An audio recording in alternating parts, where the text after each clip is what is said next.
All right, good evening. Thank you, everybody, for being here. Got a little more of a packed chamber tonight, so we'll start out with our agenda. Before we do, we'll have agenda-related public comments.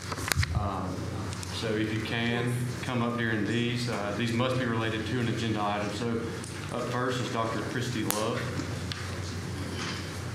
Christy asked if I could be the first one to come. What the arrows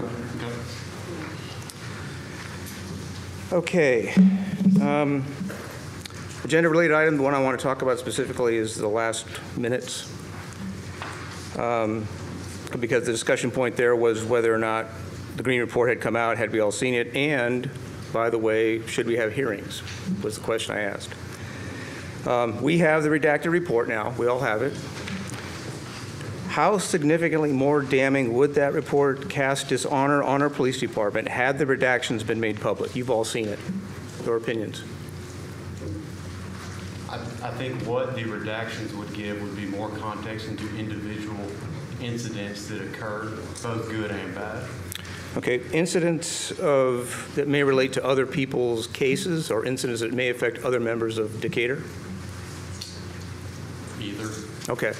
And I would argue that's probably why we need to have those redactions removed and see the actual verbatim document. What are you going to do about the 52 investigations and 92 inquiries, a rate of at least one per officer currently on duty, made that includes serious allegations of misconduct not limited to excessive force, unlawful arrests, and thefts substantiated in that report? Not really sure how this is related to the agenda, but something we will probably address more in public comment. So you're going to push that down to public comment? Sure. This is agenda-related items. I'm asking for hearings. Why do we not have hearings to discuss this report and go after the actions involved in this report? The report isn't on the agenda, sir. The minutes reflect that I have identified this as an issue, and I'm going on with my agenda. How can you go home to your families trusting your police officers who have beat citizens unnecessarily, made illegal arrests, and stolen personal property? I would say to that, and I would hope that others would echo that, I believe the overwhelming majority of our officers and our department are good officers. I've heard many people in this crowd say the same thing. How many of those substantiated inquiries resulted in officer disciplinary action? Does anybody know? We're still talking about something that's not on the agenda. Hey, Tab, right here. He runs a show. Let's get back to it. Okay. No, I don't think anyone's going to answer that. I probably, but that's my point. Somebody should be answering to that. How many of these substantiated results or inquiries result in officer disciplinary action? We don't know. If these actions occurred under the current Office of Professional Standards, the supposed watchdog agency designed to ensure the integrity of the force, what will be done to ensure that we can someday turn to trusting our police department? You're not on the agenda. This is not, I mean, you're discussing. Do you understand that the agenda item I'm talking about is whether or not we should have hearings on the Green Report, which is in the minutes from last time? Do you understand that? Okay. I'm going to continue. Would you agree that a leader is responsible for everything his organization does and fails to do? Yes. Okay. On 23 May Are you of asking last... just me, or are you just asking? No, I'm just asking the group. You won't respond. On 23 May of last year, Todd published his six-point... He's on the bed. I'm sorry. On 23 May of last year, Todd published his six-point bulletized plan to address what he felt needed to be fixed in the department. 3 months later, on August 23rd, he published his comprehensive plan that lists crisis 19 times and leadership 17 times. Let that sink in. He identified crisis of leadership in his comprehensive plan. He has had time and resources, $20 million budget of last year, to take corrective action before this report was deemed necessary. He has been given every chance to take corrective action, and we still do not know how he thinks things will improve without communicating and directing change. And that applies to all of you on the dais. Prophetically, Todd has identified the biggest weakness within the department. Sadly, it is his leadership. Unfortunately, he does not have the skills, knowledge, and abilities to recognize and drive the changes needed from the report.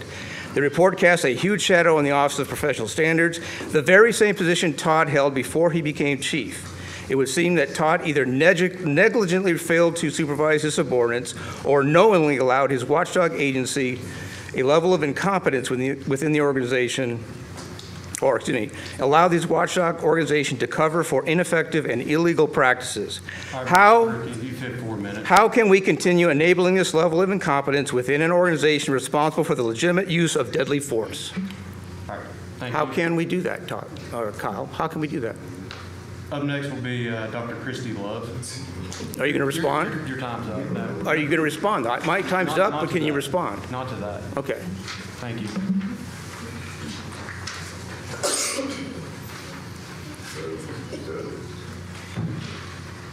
Good afternoon. Piggybacking on Mr. Faruqi, in regards to the Green Report, how many training hours,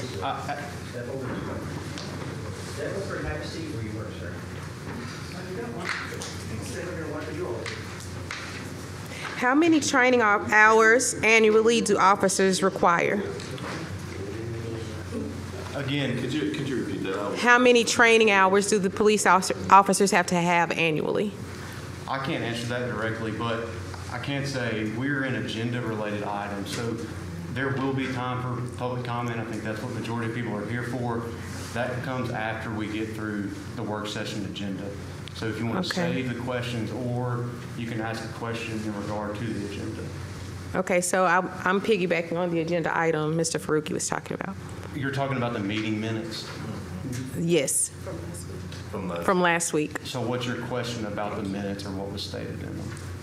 It was about the Green Report, if we should have a meeting about it, and these are things that I had concern once I read the report. About the hearings? Yes. Or if a hearing would be had? Yes.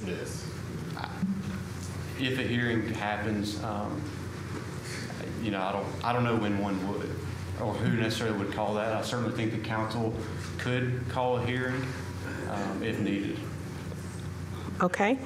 Outside of Todd needing to resign, will there be any personnel changes? I can't answer that. Okay. Thank you. Thank you.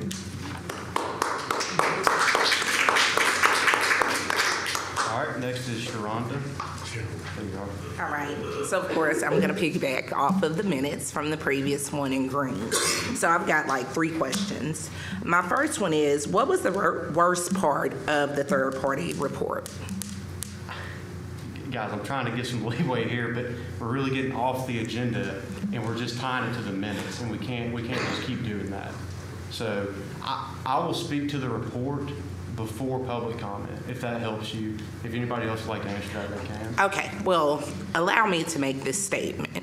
Please. On last Monday, after the council meeting, when you all stated that you all would have it ready by Friday at 2, I believe, when we left, I stopped and I spoke with Penny. And so I said to Pinion, I said, are you prepared to resign after the report comes out? He said, no, I'm not going to answer that. What I'm going to say is I've prepared a statement to make. I said, oh, have you saw the report? He said, yes. Wow. Well, won't you believe that when he did his press conference, as well as the one that is printed, well, on the page, he said that he just received it a couple of hours ago. And so I do believe that Herman will be able to attest that he did go over the review with him well before a couple of hours before he made the press conference.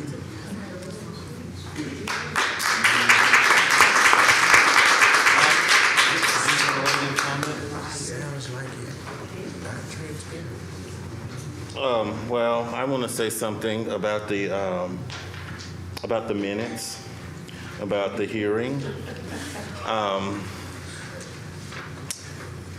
Mayor, where do you stand on this report? How do you feel about it? There'll be a time whenever we discuss the report in a public meeting, but not today. Oh, so will you be willing, because last time I texted you about a meeting, so you're not going to? Not today. So you're not going to lead this city? This is going to be, the council ended up hiring Green Research. I support the work that Green Research did. I am thankful that of the things that were not found to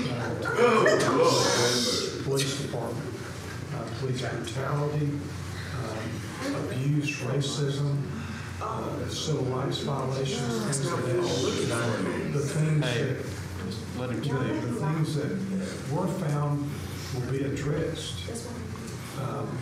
And I think that most likely will end up coming from our chief of police, who's the leader of the police department. Okay, so let me ask you this, and this is going back to the minutes. One thing that you haven't asked, and do I still support our chief of police?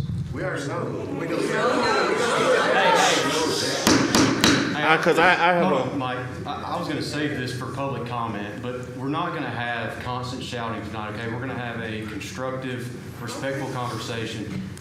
Everyone in here wants to be afforded the opportunity to speak, and you have to allow others up here to speak, whether you agree or disagree, okay? So what I'm asking for is everybody to be respectful.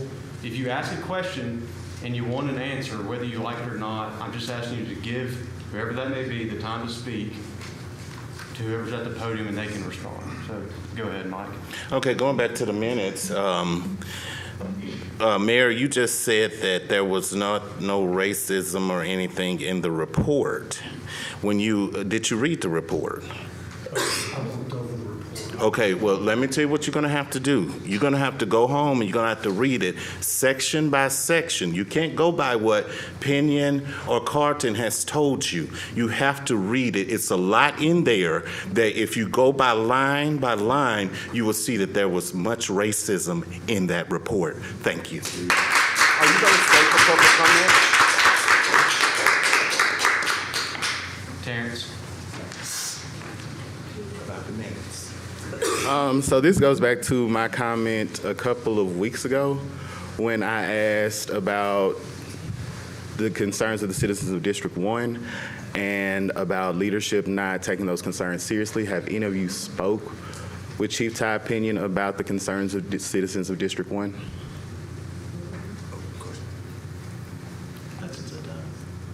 Can I get an answer, please? Not specifically about district. Respectfully, can I get an answer?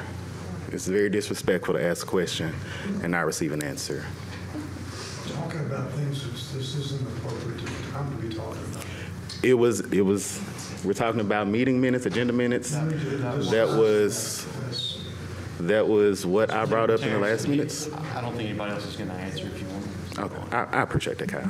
Thank you. All right, Anissa?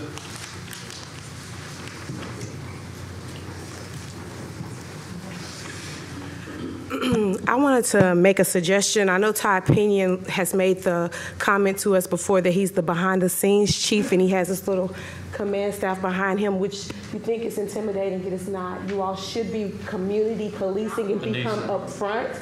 I'm just saying, Ty made the recommendation that he was going to implement the things that Tori explained to him, so that's the first step. Maybe you should come up front so you can be addressed properly and make sure that you do not leave after the city employees step out. Thank you.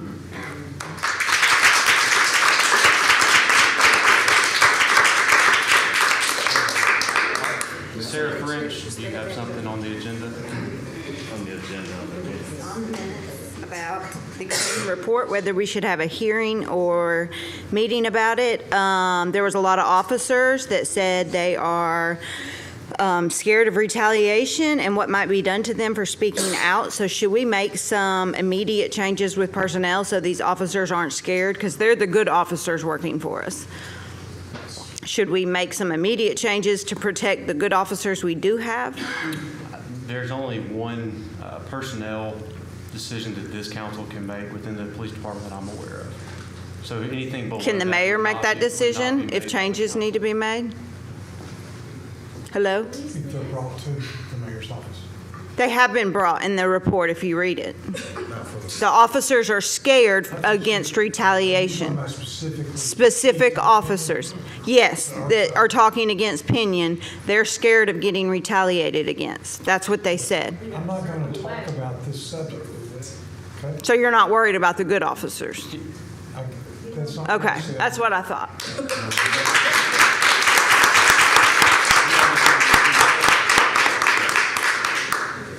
We're talking about the agenda meeting, the minutes. So I want to make sure of how to do this. I can speak of any agenda item previous or tonight, No, correct? the agenda that we're covering tonight, I'm probably giving a little more leeway. I'm sure some people are already aggravated with me. That's fine. It's got to be related to tonight's agenda. Yes. Absolutely. So you Not are, past agendas. are you sitting as acting president of City Council of Decatur, Alabama right now? Yes. Can you make a motion to add conversation about the third-party review for tonight's agenda, please? No, this is actually next week's agenda. Okay, thank you. So, thank you. All right, that's all I've got on agenda-related public comments, so we will go to the agenda. Up first, we have approval of minutes, January 9th, 2025, 2 p.m. special called council meeting, January 13th, 2025, 5 p.m. council work session, January 21st, 2025, 9:30 a.m. council work session, and January 21st, 10 a.m. Council meeting. So any questions or anything on those? All right, public hearings, resolution 25010, approve CCI development agreement and investment. That's what's called a Section 772 incentive package that we will have a public hearing. It was advertised in the Decatur Daily. It basically would benefit CCI, which is a cancer institute. It would help assist them, and of course the doctors there. It also advocates that it would benefit the city of Decatur because of an expansion and keeping that facility. They've got 2 facilities in Decatur now. It would consolidate into one. They have a new building. So all that will be discussed at the next February 3rd meeting. This is just making you aware. It's on the agenda, and that's what it is. We'll have the public hearing. Anybody that wants to be heard on that item, certainly come at that time. Okay. Yeah, thank you. Any questions? All right, resolutions. Resolution number 25-11, approve extension of special use permit for Tillman Infrastructure to construct a wireless telecommunications facility at Runnymede Avenue Southwest. Well, is anybody here? Basically, they've asked for an extension of the time because they've had trouble getting some of the supplies. It's on Decatur Utilities property. We're very familiar with it, and our consultant confirms that it's appropriate to extend that agreement. Okay, any questions? Resolution number 25-12, approve the proposal from Pewright McAnally for professional services for project management and civil engineering design for Cell 17 development. Wanda? Good evening, Wanda Tyler, Landfill and Recycling. We are about to begin the design work for our next cell, which is Cell 17. I learned from building Cell 16 not to wait a year out, but maybe 2.5 years out. We're about 3 years out for the new cell, but we're Pewright McAnally. We do all the design work and also the preliminary work in regards to the bid process, and this is the actual proposal for the design work. Okay, thank you. Any questions? Thank you. Resolution number 25-13, approve lease agreement for DYS facilities and boxing arena. Well, I guess You got that one? is anybody here on that? Anybody from It's DYS? just a renewal of the. It's just renewing it for 2 additional years. It's for the boxing arena on 14th Street. So that's what it's doing. It's just extending that lease for 2 more years. Anybody got any questions?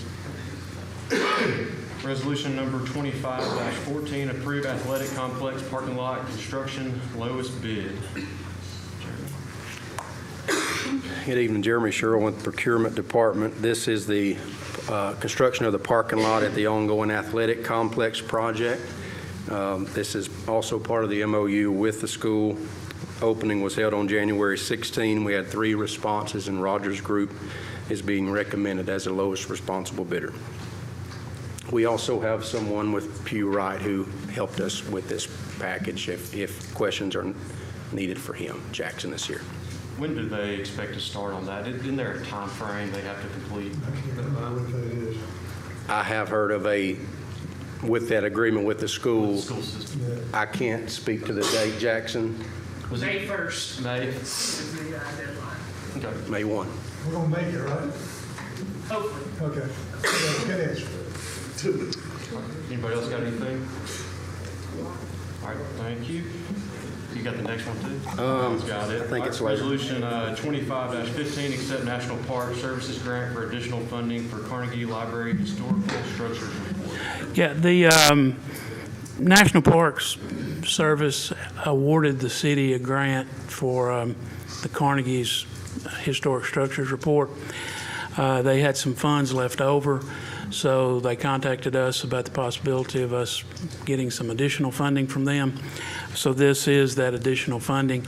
I was under the assumption that it would just be added to our present agreement.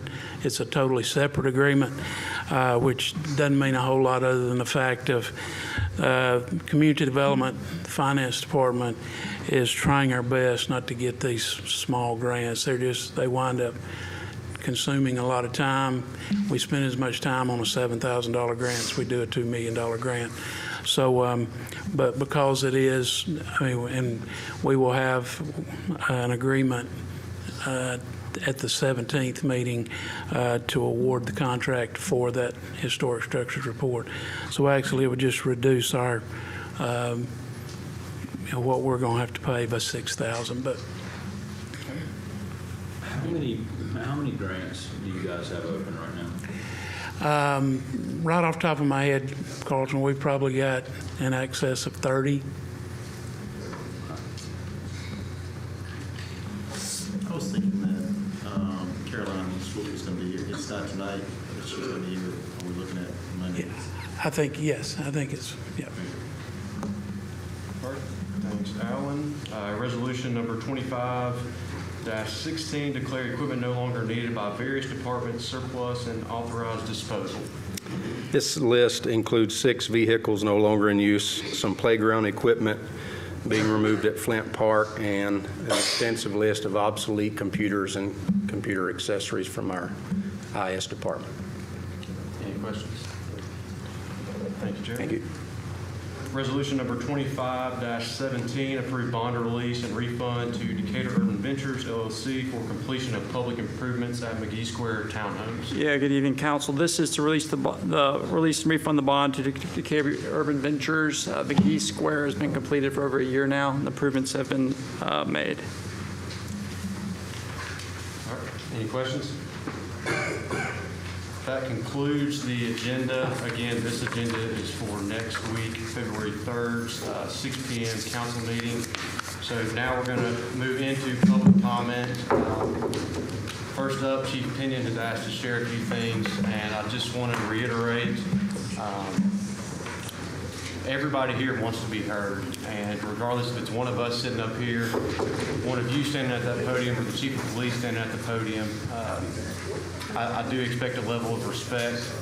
I want everybody to give whoever's speaking the time to speak, hear them out, even if you disagree with one of us or him. Would ask that you do that. So with that, I'll turn it over to you, Chief. Thank you, Council, Mayor. I want to start by recapping how we got here. For over a year, we have heard people in this chamber suggest that this department was corrupt, out of control, no accountability, racist, many civil rights violations, multiple demands for the Department of Justice to come here, which, by the way, I welcomed then and I still welcome now. This report gave no indication that any of those things were a significant or legitimate concern. For that, we should all be proud of our police department. What the report did show was some areas of improvement, which we will address, some of which I've already addressed prior to the report's release. This is to include all the recommendations on the Office of Professional Standards. More of the recommendations will be addressed in the future, and I will communicate that with each of you when they occur. I've heard several different comments after the press conference about me and my attitude, but what I'd like to say, I was confident in the fact that we have a good department, and I knew that the report would not show what many people believed. The goal of my press conference was to show facts over perceptions. I once again state that 99.82% of all calls for service end without complaint. That number does not account for all the contacts we have on a daily basis that are not calls for service. I've also heard many people think that I had a copy of the report prior to Thursday. That again is once false. I was able to review the report twice and was only given a copy of the redacted report Thursday morning. Mr. Marks, sitting right there, he can confirm that. You were given a copy of it Thursday morning. Yes. You reviewed it, as you just said, prior to that, but you were not given a copy.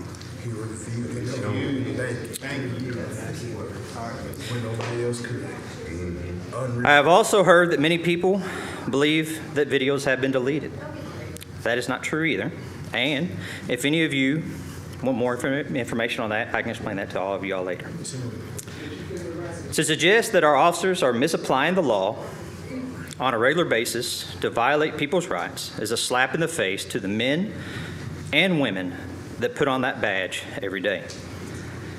The report intentionally lends to that perception, which is why I provided the data that those two charges combined make up for less than 1% of the total charges that we make. If you had concerns that we were making those charges inappropriately, I would hope you have already reached out to the municipal court judge for her opinion. I know I have, and I know she has no concerns of us abusing those laws. I once again extend to you, each of you, the same invitation I've extended long before this report came out. If you think there's a concern within our department, please come and do a ride-along with our officers and see for yourself.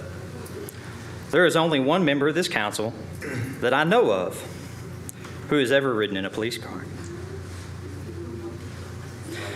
I will again remind you that over a year ago I communicated with each of you via email and set up an hour a week to sit down with you to speak with me about any of your concerns. And that was after all the remarks about my communication and lack thereof. Some of you have never showed up, others have showed up infrequently, and others are there regularly. We are focused on maintaining law and order in this city, as evidenced by the crime statistics I provided. As your chief of police, I will continue to lead the department with the primary goal to operate within the law and to ensure the safety of all our citizens. I've said this before, and I'll say it again. I and the members of my department are not perfect. We are human, and we make mistakes. If perfection is the standard you require, you're going to have a difficult time finding someone filling that role. Perfection is my goal, but I have realistic expectations for myself and my officers. I want to end with saying this. I am not dismissing anything in this report. We will make the changes, and we will do those for the right reasons. And I will let you know when those are done. Thank you. Thanks, Chief. It's time for him to go. Is he gonna stay? Are you gonna stay while everybody else talks? If we write a complaint, is it gonna go to? Hey. He sat there and listened to him. Right, now he's finna go. He can overlook him.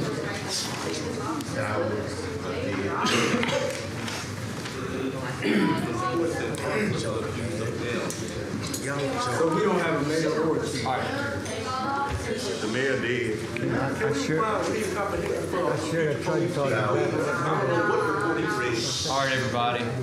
Remember what I said earlier? Okay. So, I'm sure a lot of you are ready to speak. I think there's a couple of pages worth signed in.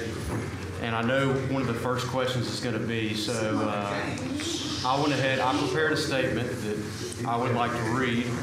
Again, I'm asking the same respect that you would want me to show you when you speak. So with that, as I begin, I want to make it clear that I am proud to support the Decatur Police Department and the hard work our officers do every day to protect and serve our community. We do, like I said earlier, have many great officers and things to be proud of within the department. There are always things that we can do better. Without a doubt, being a police officer is one of the most challenging and demanding jobs in today's world, and I have a tremendous respect for the men and women who are willing to do the job and do it right. We're fortunate to have many great officers and dedicated individuals supporting them, both internally and externally. I know much of tonight's discussion will be around the role of the chief. I do believe Chief Pinion is a great guy, and I've heard many of you in here say that. I believe he's been an integral part of this department for many years, which ultimately led to him being the chief. However, I have to express my concern about his ability to lead the department forward in light of its current challenges.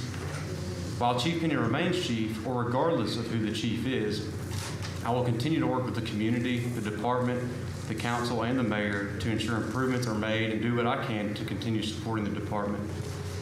Public communication has been talked about a lot in the last 16 months, especially in these chambers. And I would say it's been very disappointing, and despite previous discussions about this issue, my opinion is that remains unresolved. This has contributed to lingering negative perceptions stemming from the first statement following the Perkins incident that was made and the department's lack of decisive leadership and action since then. There must be far more urgency from the department and its leadership, specifically the chief, in these matters and communicating with the public. I understand the report just recently came out, and some may argue that Chief Pinion is only now becoming fully aware of the issues. However, he has been in his role as chief throughout the time these concerns have come up. He's had well over a year to investigate the problems internally, take ownership, and implement change. I am aware of some changes and initiatives the department has begun working on. However, the lack of visible progress during this period is concerning and raises questions about his ability to step up and address these challenges decisively and publicly. The recent third-party review of the department highlighted both significant issues and areas of strength, but it also raises an important question for me. Would we have been aware of or addressed these issues without the review? I had some of these concerns prior to the review, and the findings have provided further context and validation to some of those concerns. Based off this review, I do not believe we have an overly corrupt, racist, or abusive department. Again, we always have things we can do better. If we did, I fully expect those would have been in the findings of this report. That said, we must do what we can as a council and as a government to support the needs of the department to close any gaps and make necessary improvements. One of my greatest concerns from this review is with internal affairs, which serves as a critical backstop for public trust in our police department. Issues within IA, such as discrepancies in body camera footage and reports, the withholding of critical information, and the perception of a lack of accountability undermine the public's trust. Trust is vital to the department's ability to effectively serve our city, and the issues in IA calls for further concern. While I recognize the many positives within the department and appreciate the work that has been done, I'm apprehensive about whether Chief Pinion has the leadership ability to guide the department forward, rebuild public trust, and implement the necessary change. At this time, I am not confident in his ability as it stands, and I believe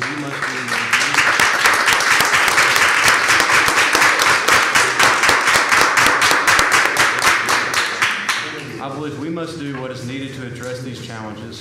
While he remains the chief, I would fully expect that the city implement a performance improvement plan with a clear and measurable objectives for the chief and the department.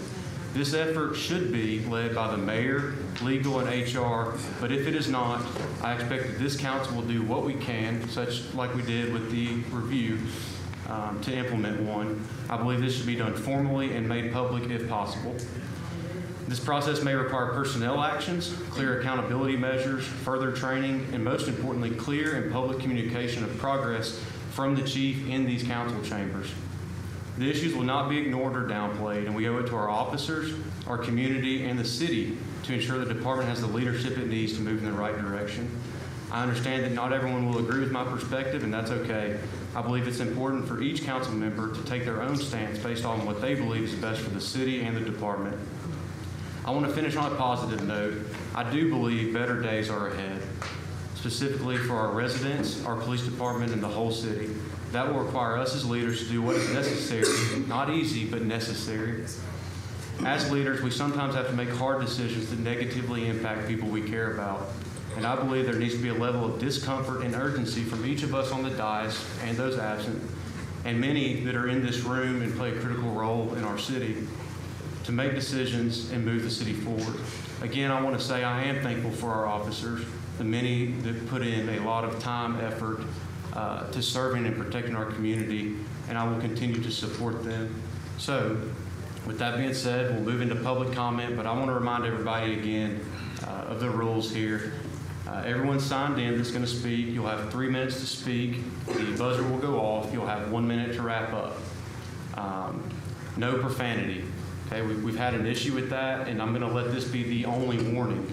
If you use any profanity, your time will end. Okay, we've talked a lot about respect, both in these chambers and outside these chambers recently, and that's what I'm asking for. No threats or personal insults. We need to keep the noise at a minimum in here. We want everybody to be able to speak. We want to hear what you say, and you want to hear what we have to say. I do want to remind people that nobody up here is required to answer a question or make a statement. That is up to each council member. But I want to have a respectful and constructive dialogue. If we can't have that, I will not hesitate to end the meeting. So thank you. That was probably longer than I planned it to be. But we will move now into public comment. So up first, I got Dr. Christy Love.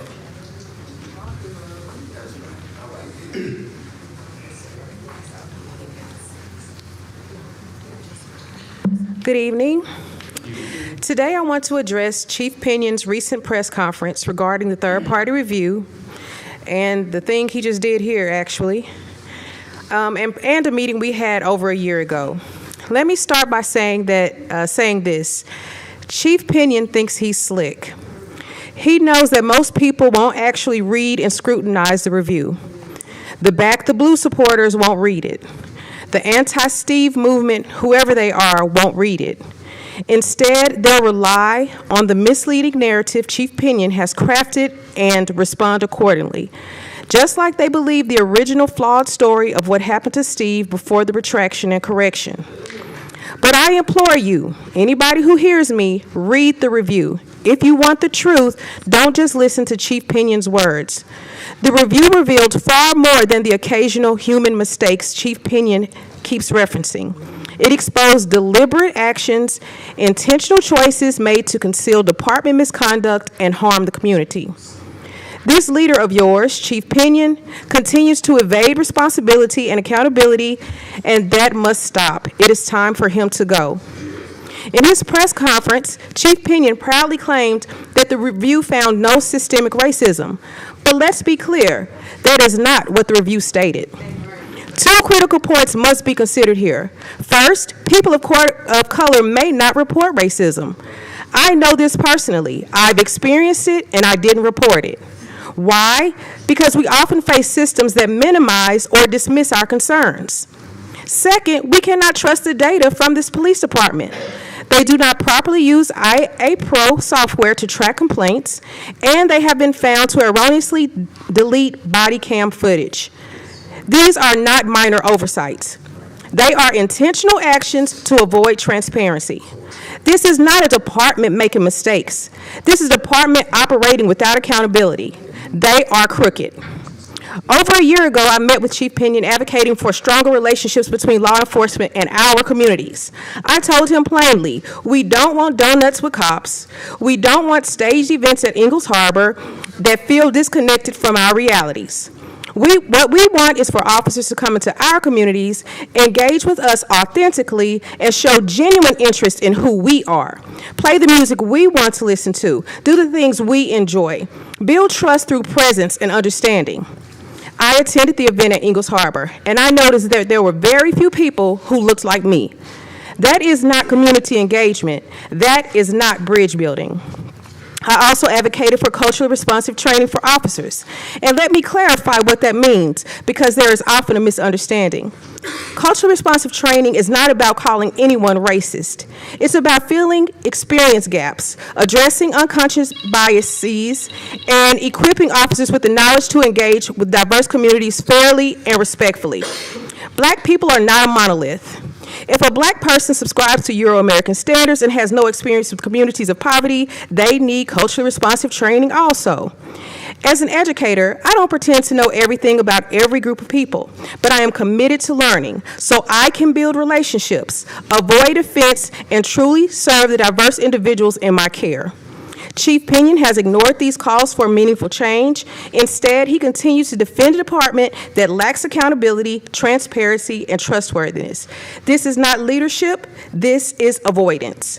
It is time for us as a community to demand better. It is time for Chief Pinion to step aside, and it's time for the police department to face real accountability. Thank you.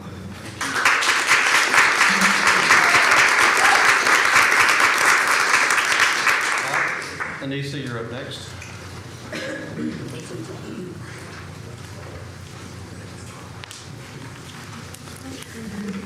I just wanted to be noted that Todd Pinion in 16 months has never come to this podium to make an announcement about anything.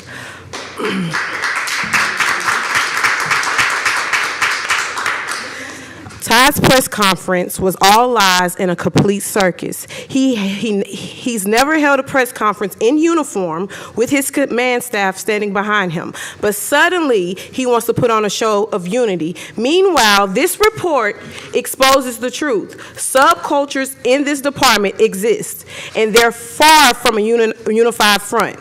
The press conference was pure theater, and everyone saw right through it. If you look at any of the news stations' comments, they slaughtered him. He stated that he was aware of public perception, but he dismissed it as if it was a joke. His speech lacked truth and empathy, fueled by empty gestures. His fragile ego and lack of self-assurance were obvious. What I heard was nothing but deflection and gaslighting. There was no sign of compassion or an apology for his numerous failures. He gave statistics like he was an expert who had thoroughly analyzed every detail. It undermined his credibility. On one hand, he claimed he had limited time to review it, and on the other hand, he presented numbers and data as if he had complete understanding of the entire report. For example, he said in the last 2 years, there have been a total of 21,441 charges filed by DPD in the Decatur City Municipal Court, with a population of 58,321 in 2023 and 58,512 in 2024. That means 36.7% of the population was charged over that time. On average, there was approximately 29 charges filed per day over the 2-year period. That's more than 1 in 3 people in Decatur.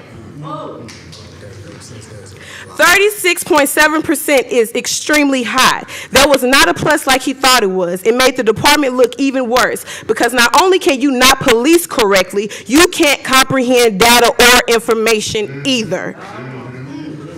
He continues to say that mistakes will be made.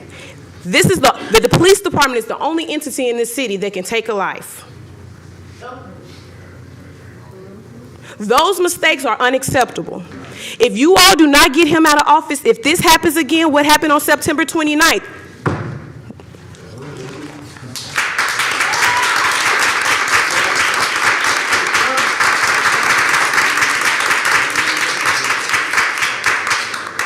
Sarah French.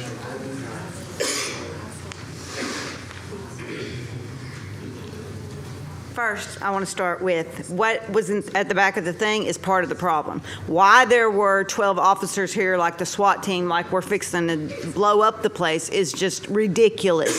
We've been peaceful for 16 months. To turn around and see that after I spoke to the mayor, I mean, I'm livid. Why even care about this city if that's what we're fighting? So, first, I would like to give you a definition of what circling the wagon means. It means to unite and prepare to protect oneself from danger, criticism, and attack.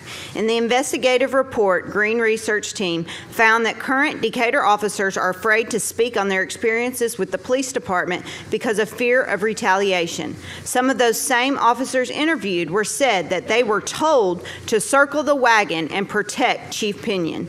If Chief Pinion is doing things that needs protection and deflection, then he most certainly needs to go. Secondly, many officers and supervisors also expressed that there was significant power held by command staff members that overshadowed the authority of the chief of police. It was the opinion of some of these officers that Chief Pinion does not lead the Decatur Police Department.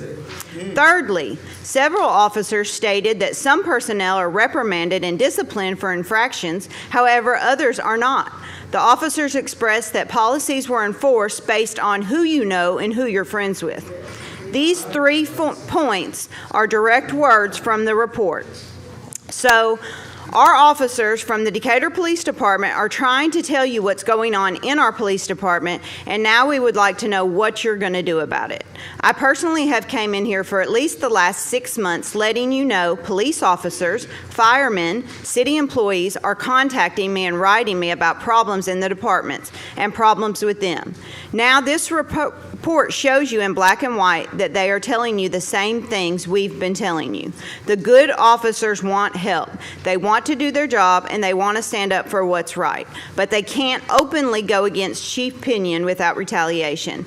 Their hope, as well as ours, is that the right thing is done and Chief Pinion is removed immediately. Justice for Steve Perkins.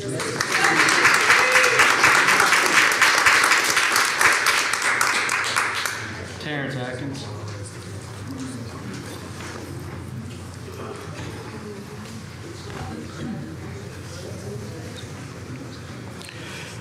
Section 5.3, cultural findings.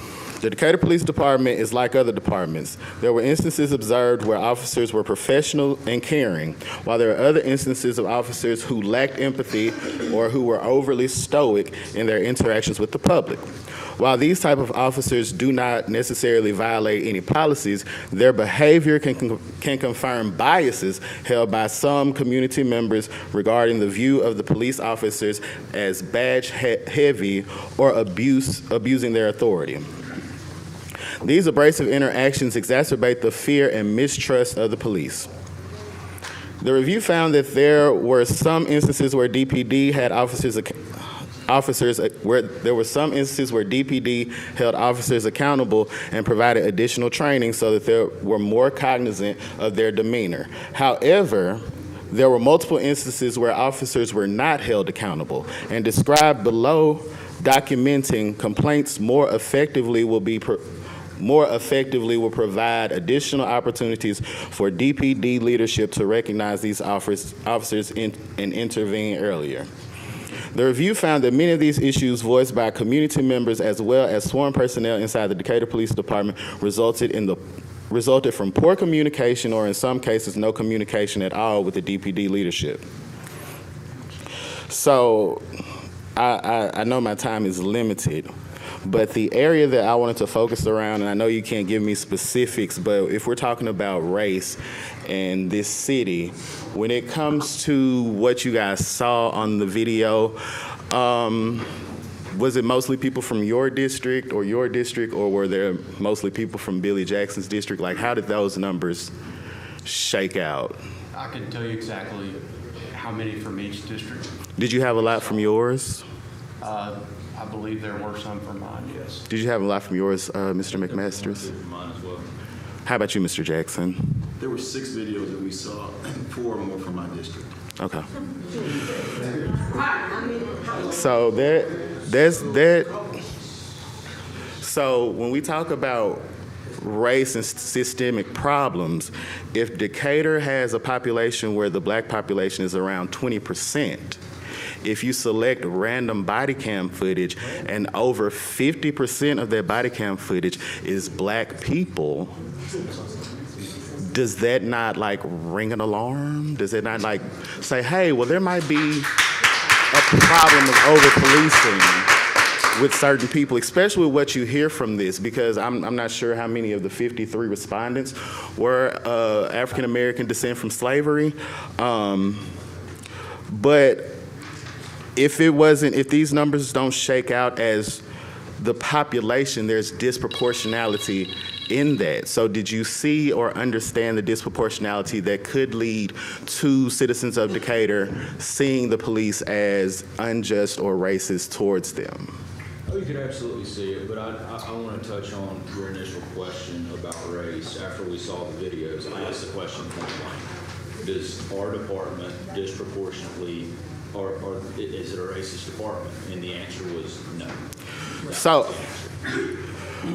when you look at that, you only have 300 hours of body cam footage. If we go by Ty Opinion's numbers, there were over 100,000 interactions with police over the past 2 years, so that 300 hours is a rather minuscule amount in comparison to the amount of interactions with the police. So if you, don't take my time.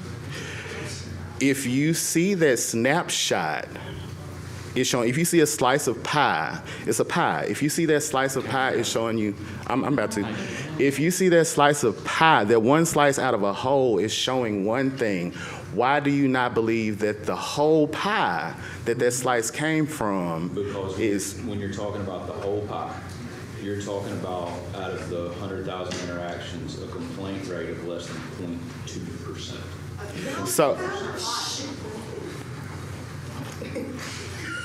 So, if you have a slice of a whole, right? If we were to multiply the 6 videos you saw, which is 0.2%, by that 99.08%, right? Right? If we multiply the 6 videos that you saw, that was the 0.02% by 99.8. What percentages are those 6 compared to the 0.2% of compliance? What? No. If we multiply the complaints that we have, which is 0.02%, by the whole, right? 99.08, right? 99.98, because you said 0.02, correct? 0.02. What? Huh? If you reviewed 300 cases, I understand, just give me a second. Your numbers are flawed. If you reviewed 300 cases. It was 300 hours. It was 300 hours, 6 videos. So, if that's a snapshot of the Decatur Police Department, what does the whole picture look like? You can take the data and carve it, Well, Todd took the data and everybody is backing him with the data that he has. If you take the data that you have and you multiply it by the whole, what will you get? You're going to get over 50% of black people coming up on these videos.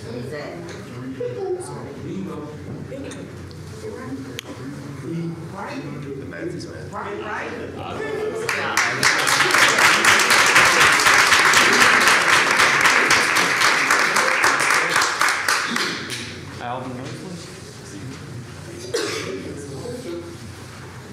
Gentlemen. There were 2 failures of communication during this period of engagement that could have had a significant positive impact on the situation. DPD leaders should have recognized that their personnel were growing exhausted and becoming emotionally overwhelmed. As with anyone, including police officers, emotional exhaustion leads to poor decision-making. DPD leaders failed to provide clear direction and expectations of the officers regarding their engagements of enforcement actions. GRT observed officers arguing back and forth with citizens regarding the validity of the protests. A review of these officers' body-worn camera, BWC footage, revealed multiple instances where officers engaged in verbal disagreements and made antagonistic comments to their protesters, sometimes leading to arrests. The officers missed the opportunity to engage with the protesters professionally. Despite having different views from some members of the public, officers should maintain their professionalism. DPD leaders did not consistently and redundantly communicate with the community and DPD personnel regarding expectations for protesting, which may have avoided many misunderstandings. I mean, this is literally the report I'm not disagreeing with that at all. and culture findings. What do we do? Not disagreeing with that at all. So, Carlton, my question is for you. Where do we go from here? So I think where I hope to go from here is we see a lot of issues with communication. And I know, hang on, look, I know some people couldn't give two rips about me, but I appreciate the conversations I've been able to have with a lot of you. I know we may not always disagree. We've had conversations, we don't disagree, but we still have conversations. Mike, Terrence, Danny, we're the same way.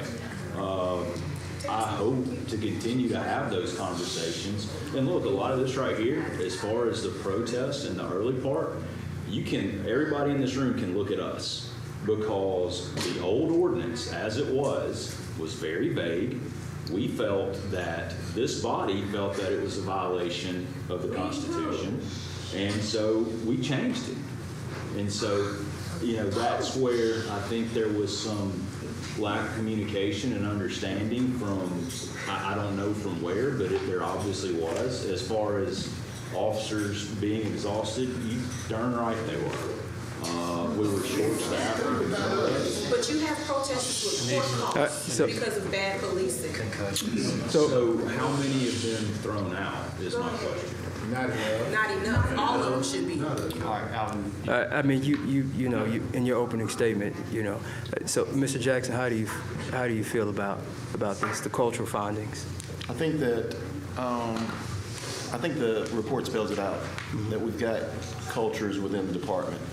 And after you guys speak, Alvin, I will try to address this situation from my perspective as best I can. Absolutely. Thank you. Thank you. Thanks, Alvin.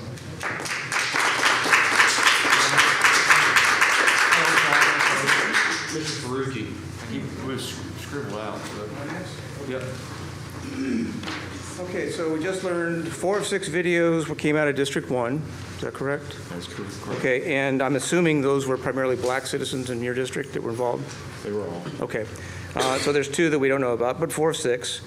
McMasters, you said you do not have, you asked, do you have a racist department? The answer came back no. That's not in the report, by the way. You're right. Nowhere in the report does it say that. Okay.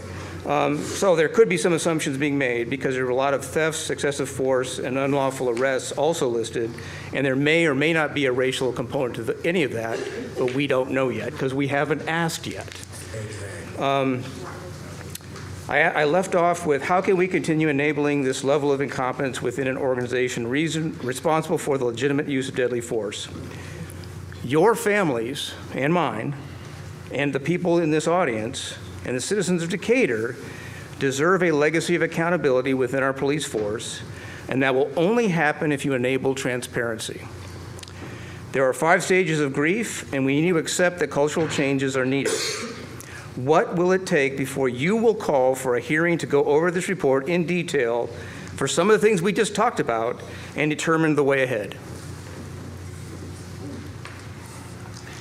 I probably covered a lot in my statement. I think I said twice in there, maybe I would expect the chief to be in these chambers. I don't know if it's a formal hearing to answer what's in there, but I do expect, much like his press conference Friday, or Thursday, more communication from his office about the issues, what he expects to do, as long as he is our chief, what he expects to do about them, how he's going to address them. Council meeting procedures, selected reading. You've seen that? Yes. Okay. It says you can call hearings. I didn't say that we couldn't. But you're not saying you're going to. Okay. What will it take? We don't know. We are talking about it at this work session. Place it on the agenda for next week. You can do that because it's been brought up in this work session. We need to move beyond the denial stage, get past the anger, and stop trying to bargain. It's not that bad. We're all human. We all make mistakes. And use the little time we have left in office for all of you to ensure your children who are going to live here decades after you're here or left have a quality police force in their future. Todd's deflection toward you all is not competent leadership. He blamed you all for not even being in his cars to go drive around. That's not your job, gentlemen. Your job is to take action on things that the citizens bring up for action. His deflection demonstrates incompetent leadership and/or psychological instability. Do we have, Carlton, specific, measurable, achievable, relevant, and time-based objectives for city employees in the police department? because we bought software to do that a while ago. Yes. Does Chief Pinion have SMART objectives in his portfolio? Give me a week and I'll get back. That I've heard so many times. It is Mike, ridiculous. But here's the deal. We got this report on Thursday, all right? So You got the redacted report on Thursday. The report's been in your knowledge base for much longer than that. There's a whole lot in here that even you, with all your knowledge you have, could not remember all of this. I'm not here to remember anything. I'm here to tell you what the report says and ask for you to take some action. Thank you for deciphering it for me.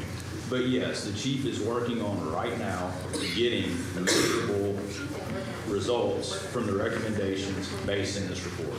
He said it right here just a few minutes ago.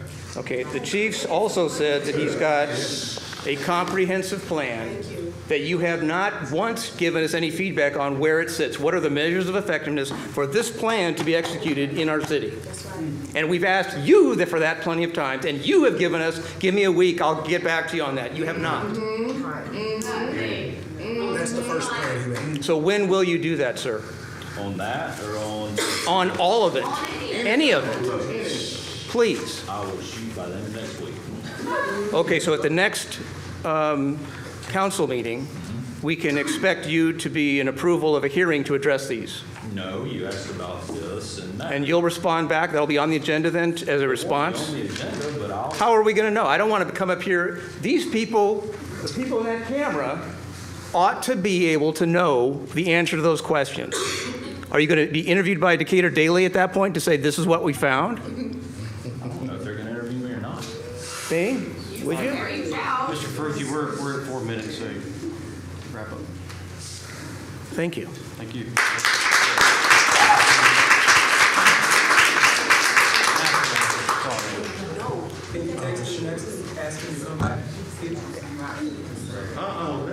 All right, everybody, so Rhonda's got the floor. Okay, so I'm gonna ask again, what was the worst part of the third-party report? To me, was some of the stuff in IA. Are you asking me, Sean? Yes, sir. I'm asking, For me, whoever it chooses was, to answer. the part that was redacted. For me, it was the part that was redacted. I thought that at one point. Mr., I'm not going to speak on it specifically. you're getting in, that's fine, just want to make sure. As long as he doesn't say specifically. No, I'm just sharing. Here's the deal. For me, it was the part that was redacted. At one point during the conversation, things got so bad for me as an individual, and I'm not a person who suffers from high blood pressure or any other physical ailment. But it got so hard for me that I think my blood pressure went up, that where I had to leave the room. So, and we've had disagreements, and you guys have all read my statements in the newspaper where I have said that if names, addresses, locations were not laid out in the report, then it should not be redacted. Apparently, our legal department, feels differently than I do, and that's fine. But the most critical part for me, again, I've read through the report twice. I've read it twice. I've sat through the presentation once, and we went for almost 3 hours then. So I think that I am fairly tuned in to what's in the report. But the most difficult part for me was the things that were in the video, how they, anyway, I'll speak to that later, but that's the answer to your question. Okay, so of the redactions that were done, was it because of pending litigation? Well, let me just say. They were not. All right. I'm sure. Executive session, what happens in an executive session, I have shared quite often, and it's you don't share what went on in there, okay? But it's important for them to know the answer to it. Let me get my little statement out that I sent out, so I will answer your question, okay? I mean, this is the same one. I'm not saying this again. We're going to keep the noise at a minimum. All right, everybody wants answers. Everybody wants communication and people to talk. Let's give Herman the ability to do it without interruption, please. Yeah. All I'm doing is sharing what I shared last Thursday. So it's a good question. That's what you've asked, okay? There are redactions of incidents which describe both positive and negative, whereby personal interest, property rights, pending and potential action, including personnel matters, and the city's interest would be impacted by the release of those terms. It has been my position, and those that have been here, my position, our position, that we do not desire to impact any civil, personnel, or criminal proceedings outside that particular form. In other words, let the court, let the hearings be where you have that, okay? So these items should be processed and handled in those forums in the necessary time frame accordingly. It is our desire that the conclusions and recommendations of the report be shared so that all parties can work together to address the issues for the betterment of our community. All right. We have worked with Green Research and Technology and are in agreement with their assistance, including the redactions, that the report will accomplish that goal. In other words, we work with Green Research and Technology as relates to the entire report. Okay, they assisted throughout. So the redactions, they were under litigation, and that's why it was They elected. are part of that. It involves personal matters. So the answer is no. The answer- not all of them. Huh? I mean, it's a yes or no answer. They involve. So is the answer they could- yes they- or is they- the answer no? The answer, well, I can't. It's not that simple. It is. I said, are the redactions under? They could be. May be. They may be. Could be. Okay. Okay. Yeah. I'm just sharing. You asked, and I'm sharing. So. Okay, so you all had the executive session, and then after that, Herman, when did you meet with Chief Pinion to go over the review? That was unredacted. Okay, let me share about that. Those are good questions. Let me share. In order for not to slow down the process, I thought that it was helpful for him to see so he can help speedily get answers to how he's going to address that. And that helps the city. When did you have that conversation with him? No, all I'm sharing is I was trying to share. When did you do that with Well, Chief let me Pinion? answer it. That's how I got there. What day did it snow and we didn't open up City Hall? That was like the 10th, I believe. Well, it was on a, I don't know exactly. We had several of them. All right, well. It was that's- the 10th, right? Okay. Please, So on let me the answer 10th. it further, and then, because you're asking good questions. The answer is, I let him review it. I did not give him a copy. I did not, But okay? you did that with him on the 10th, correct? Whatever day it snowed. So, Herman, when Chief Pinion made the statement that he just saw the report a couple of hours ago, he was a liar, correct? Correct?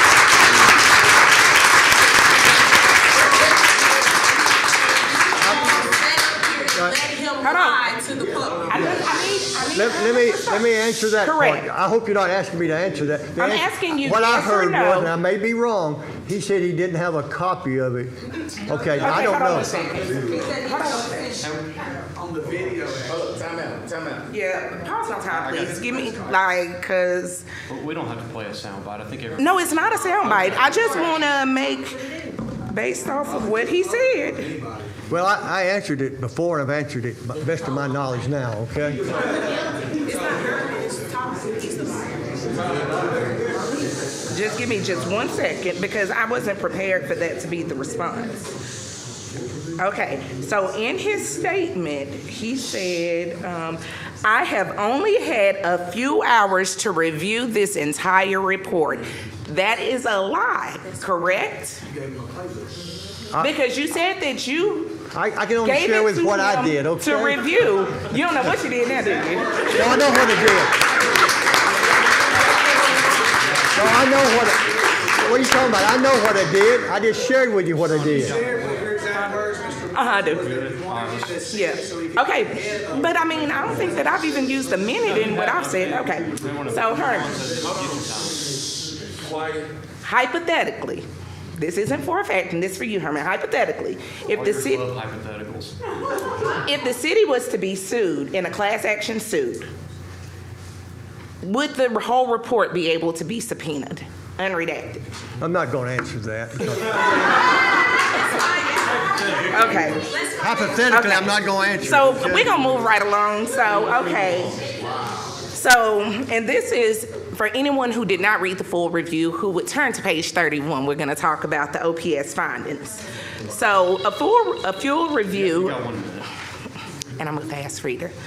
A full review of documented complaints received by DPD during the calendar years 2023 and 2024 to date was conducted with the following findings. 1, DPD separates internal investigations into 3 categories: inquiries, complaints, and investigations. They are categorized primarily by the method in which the investigations are initiated. Investigations are initiated by the Chief of Police, complaints are initiated by written formal citizen complaints, and inquiries are initiated through any other method of modification. So any complaint that is categorized as an inquiry is only located on the shared Excel spreadsheet.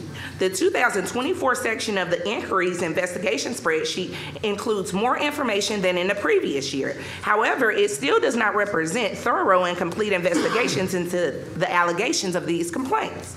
31 investigations were entered into IA Pro for 2023, and 21 investigations were entered for 2024 as of the beginning of this review. However, as shown below, many complaints were never entered into IA Pro. You said that that was the most damaging for you, internal affairs. Okay. Inquiries were not entered, therefore they are unavailable to that software's early warning system for consideration. The inquiry section listed 61 complaints for 23 and 31 for 24, which included serious allegations of misconduct, including but not limited to excessive force, unlawful arrests, and thefts. Some of the allegations were sustained, but the findings were not entered into IA Pro. Therefore, they were not tracked appropriately. None of the investigations listed in the inquiry section included a statement by the officer alleged to have committed misconduct or any witness statements. The actual incident date is not consistently documented in the inquiry tab of the M drive. Therefore, Green was unable to review the footage from the officers of every complaint documented within the inquiry section. Secondary violation. You gotta wrap up. I'm wrapping up. You're talking fast. Secondary violations, which are violations of policy found during a complaint investigation that are not directly related to the complaint, are rarely documented during the investigations. Multiple videos were deleted prematurely because they were miscategorized due to missing videos. Green was unable to investigate those complaints thoroughly. So, do you feel that we already got the pie and a piece and a whole, but what's missing? Could that not show a broader picture? That's the area that I had the most issue with. Thanks, Sharonda.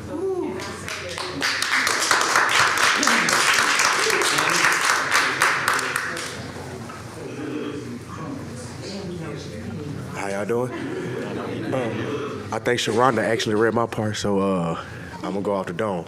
So my first thing I want to say about Penn in his press conference is he got up there and he stated how he has the lowest crime rate of any chief of police in Decatur's history.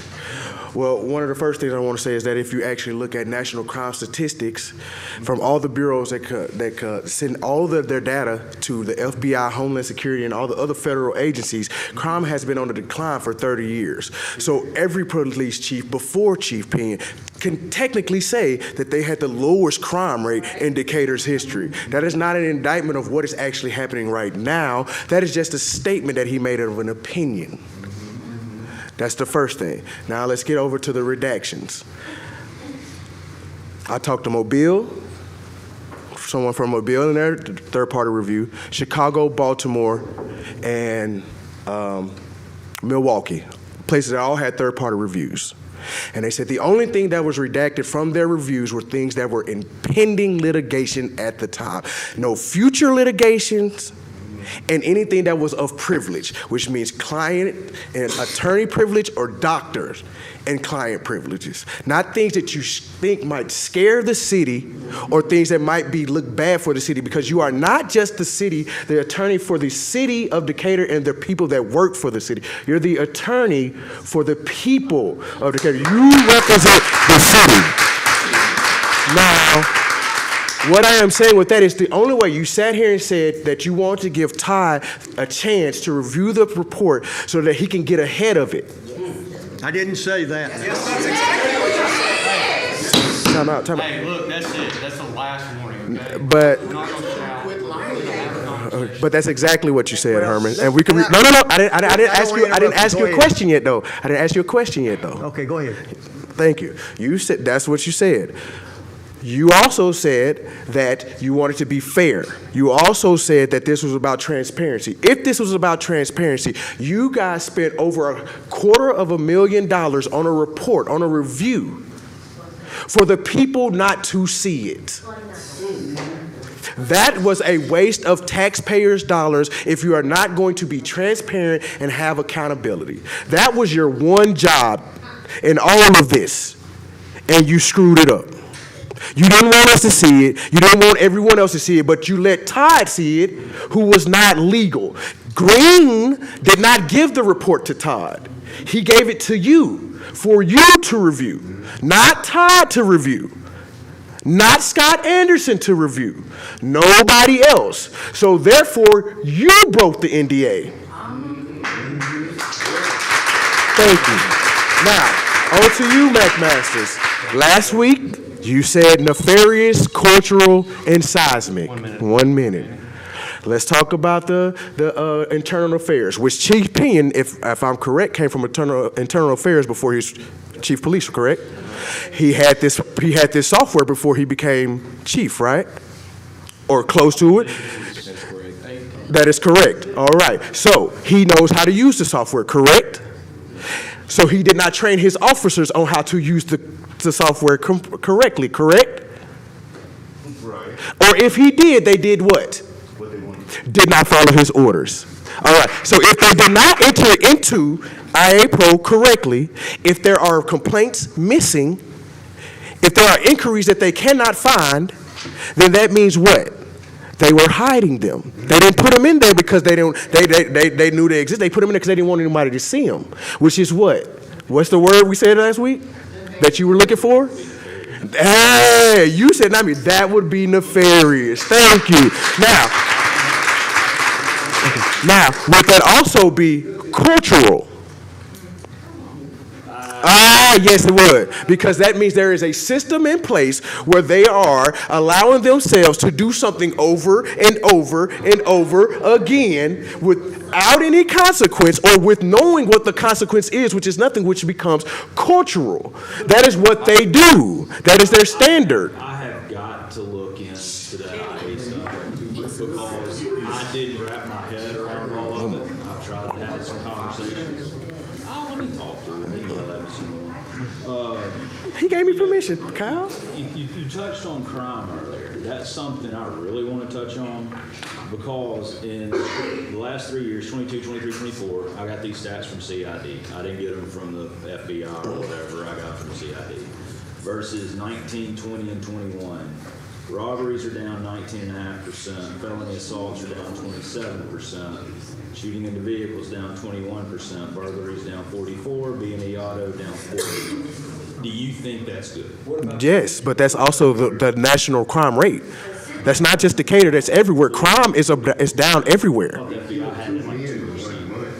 No, they do not have it at 2%. Go check the FBI numbers. If you let me get my phone and we can do this back and forth, I can show you, but you don't want to do that. And Kyle ain't gonna let me. Yeah. No. So here's the other thing. This is the last thing I wanted to say about the 300 hours and what you're saying. You have roughly 100, 120 police officers with thousands of interactions a year. Thousands of interactions. Green's job, and I know because I talked to him, and he also didn't tell you that there wasn't any racial problems or civil problems. He said that he didn't know because that wasn't his purview. If you're not looking for that, if that's not what he was paid to do, then that's not what he's going to be looking for. He had a specific objective. That objective was to look at cultural problems, internal affairs, and complaints that he received from the public. He didn't have enough money and time or manpower to see if there was a systemic problem with racism, civil rights, organized crime, or anything else. So when y'all start stating numbers and start stating things as if they're facts, you have to know where those facts come from, because men lie, women lie, numbers don't.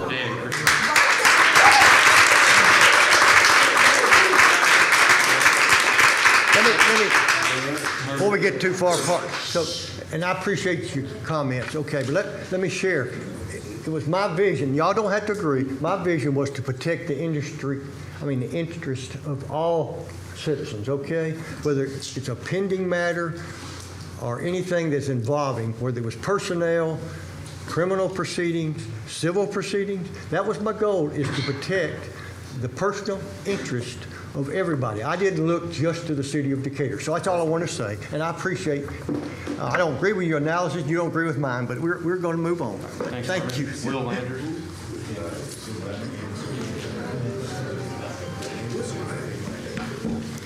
I'm just going to read from the review here. Green recommends, keyword recommends, the following policy changes to foster better relations with the community that they serve. During the body cam review, it was found that officers often impounded vehicles when the driver's license had been revoked for any reason or suspended for DUI-related offenses. Officers frequently referred to the DPD policy as the reason for impounding vehicles.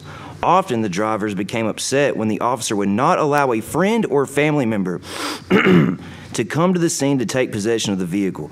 During the review, we did not find any instances where the DPD officer explained that the policy was in place because Alabama state law required that action be taken. Now, is this behavior of people that you think swore to serve and protect their community, or those who enjoy kicking those community members while they're down? And do you plan on changing the policy like the review recommends? I think the recommendation at that part was to call it out as a state statute, not a DPD It is a policy. state statute. It's a state law. It would have to change your state legislature. Okay. To change that. And to the chief who earlier stated no body cam footage was deleted, this part is on the second page and is the final statement of the second page. In quotations, more than 300 hours of body cam footage were reviewed. Footage related to every complaint filed against DPD officers during 2023 to 2024. Some body cam footage has already been deleted from the system due to misclassification. I'm sure that was just one of the mistakes that Chief Pinion was talking about, right? I was just, putting that out there. ACAB, Justice for Steve, and Jaden Desjardins.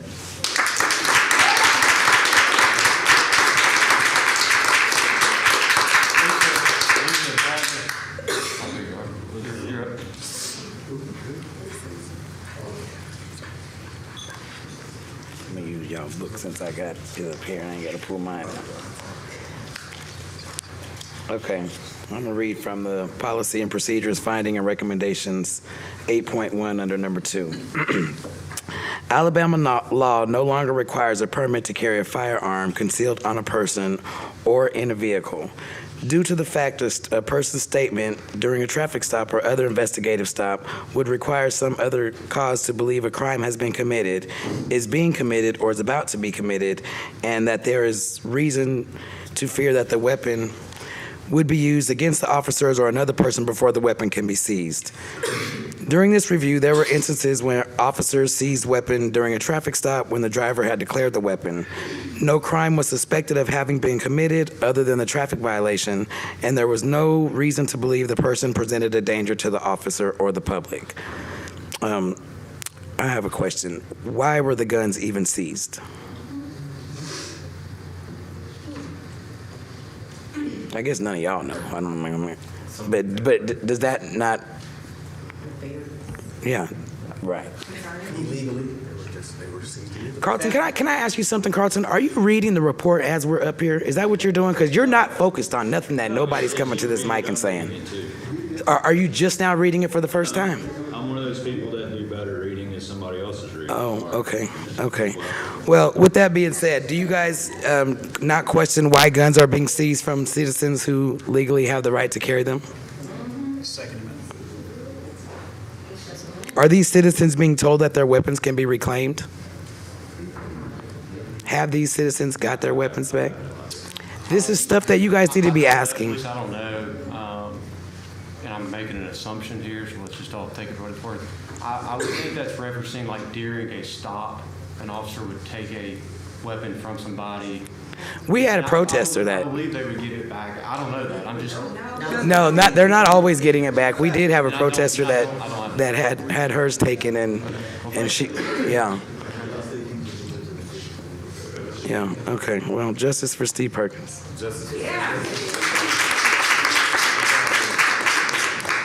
Elena?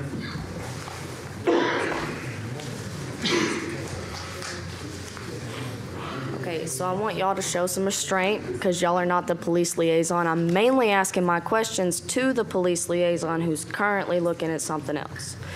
But what I am asking is, do you believe that this report would have been summoned by Jacob Ladner without the protests? Yes, Jacob said the reason the report was summoned. He stated that several times. Because we were coming up here saying story after story and he didn't know which one was true or false, and then the report was summoned. Thank you. Anyways, are there any personnel from the police matters pending?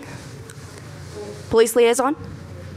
We don't publicize personnel matters. Well, is there any pending? You don't have to publicize them. You just have to tell us, are there any pending, yes or no? I have no idea. Great, fantastic. All right, so now we're going to get to the report's findings.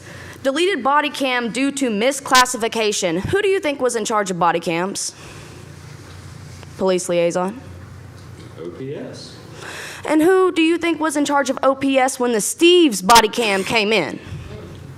Captain Archer, and he decided to send it all out through police department without council approval, without chief approval. We'll continue. IA Pro was not utilized in many or not at all in others. There's a difference between some and many and not at all. You have a college degree. You have a college degree. You have a college degree. No answer. All right, great. But you have reading comprehension. So when you look at that and you see that many or not at all were not filed, what does that mean to you between the lines? Corruption. I'll answer that for you. If y'all cannot see, being our legal legislative body, we've been here for 16 months, we've been peaceful. This is what we asked for, was a third-party review. The third-party review came back, and 90% of you are still trying to defend the man that cannot even stay to hear what you have to say, to hear what you have to say, to hear what you have to say. Citizen Advisory Board being biased, even though that's not something that's intended, but Citizen Advisory Board is appointed by who?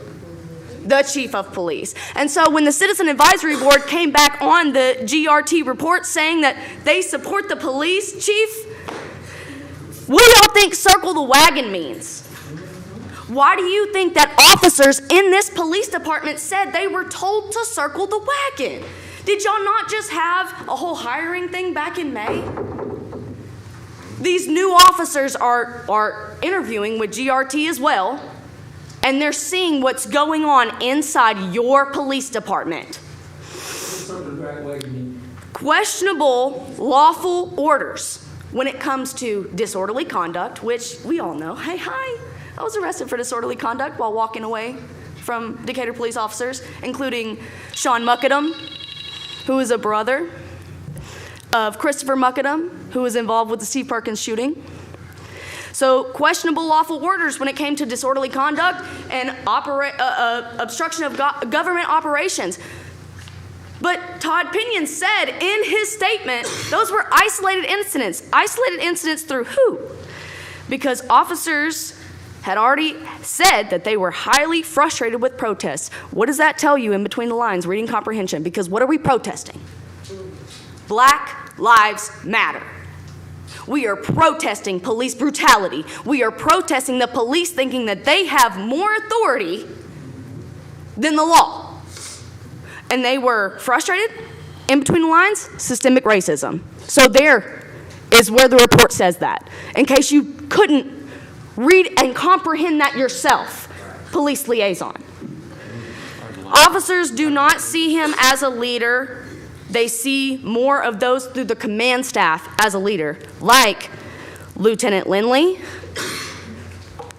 Renshaw, Archer. I think that y'all need to take some notes from your own police department rather than just us, because we've been saying it for months.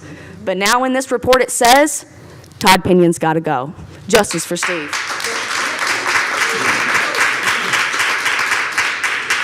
Mike Stovall. Okay, Carlton, how do you feel about the police department transitioning to aggressive policing from the other policing that they had, from community policing? So, I think the stats, I don't know if aggressive, crime was getting a little bit out of control. I think it's important. Wait a minute, excuse me, when was that? I'm curious, it was getting out of control when? I just want clarification. The crime rates, we had year after year of record homicides in 20 and 21. So, I'm sorry, I had an interruption, go ahead. No. Oh, hold on, but I thought you said the crime was down. That was 20 and 21. Okay, go ahead. When we interviewed this last slate of chiefs, I think most of us who were in there asked for a little bit more proactive, not aggressive, proactive. And we started seeing the fruits of that early on. I mean, even THIs were traffic incidences were down.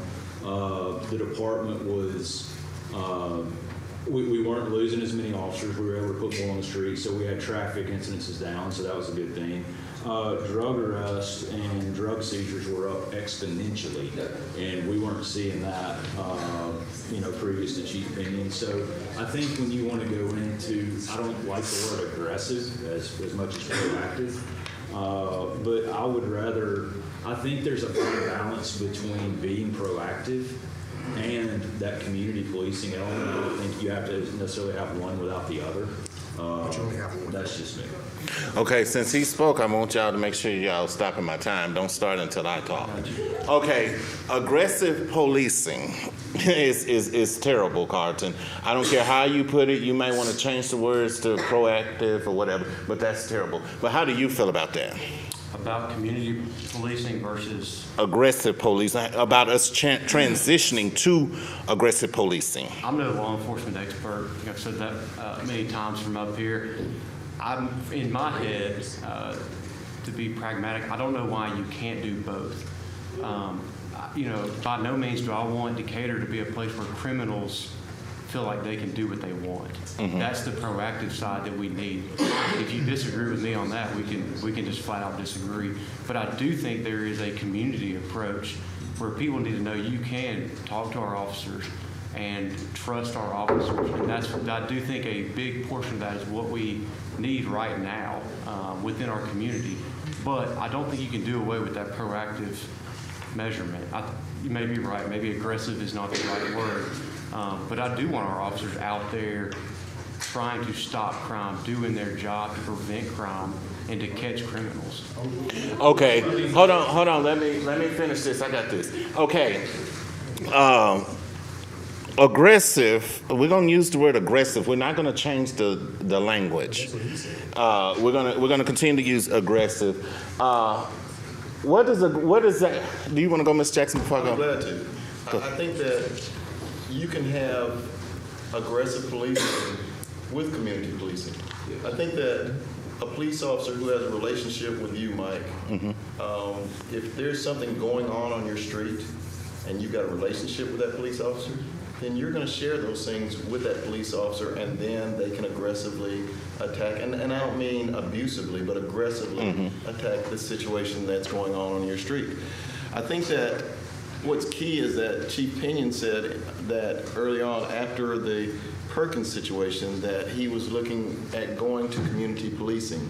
Still in the report, it says that he's still looking at going to community policing. We're 16 months later. So it's a matter of dealing with the situation. Either you can implement these things or you can't. Or either you will implement these things or you won't. So I think that community policing is something that I think sometimes gets a negative connotation, but community policing is just being familiar with you and familiar with you and familiar with me and stopping and having a conversation with me so that I share things with them about things that are going on my street, in my neighborhood, so that we can address those situations. I think that's what community, when you boil all the fat out, that's what community policing is. So I think that, you know, we have an obligation to know who our citizens are, know who the people are in our patrol district, and understand their needs and their wants and their desires. And that's what community policing is about. So I think that we can get there if we'll just implement those things. And my thing is with that is he never should have changed it. Because if it was not broken, then why try to fix it? Okay, and I'm going to say this in my closure. We all got to stop lying.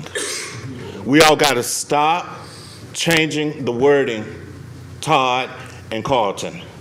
You're gonna have to be honest. When you read this report, it does not show just a few little mistakes. It does not show what Todd is up here saying. It's time out to be telling these lies. Let's be honest. If you want to move forward, you're gonna have to be honest. And sometimes, look, I stood with a bad leader one time and chose a bad leader. It's okay to say I made a mistake. I chose a bad leader. He's not the right leader because this report is showing otherwise than what he's saying, and he's not taking accountability to what he's done.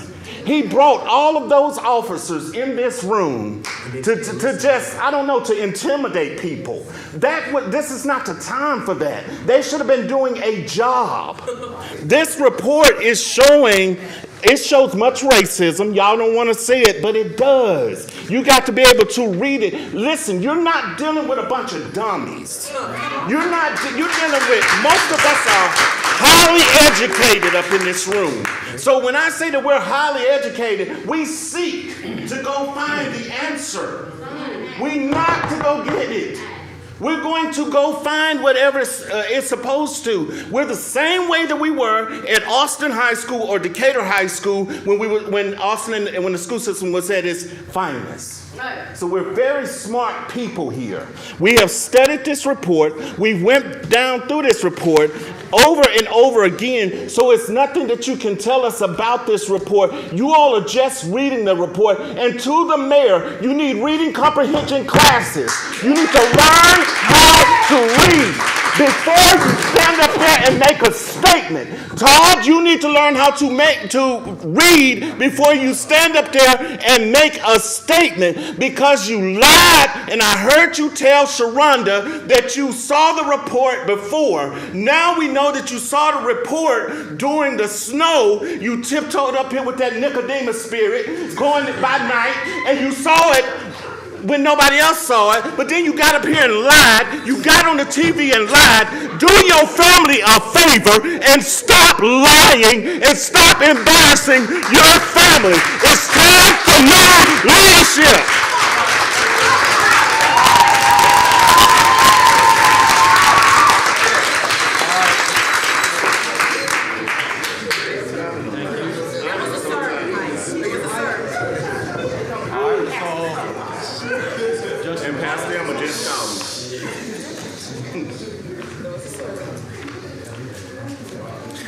Not sure how I'm going to follow up with that. That was pretty powerful.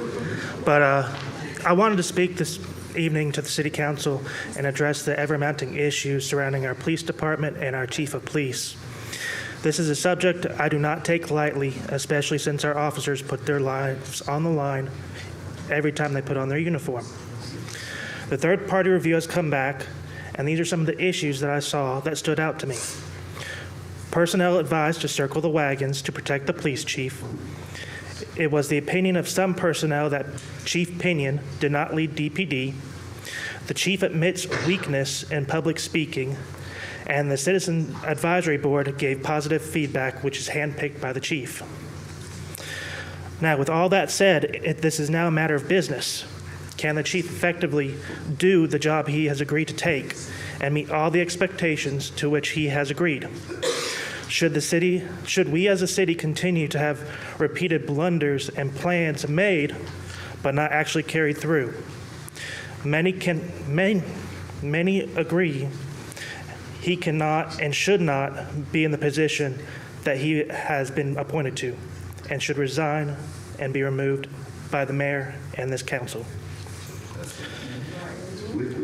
I will not call for the chief's removal at this time because it is clear this action will not occur by this council or this mayor.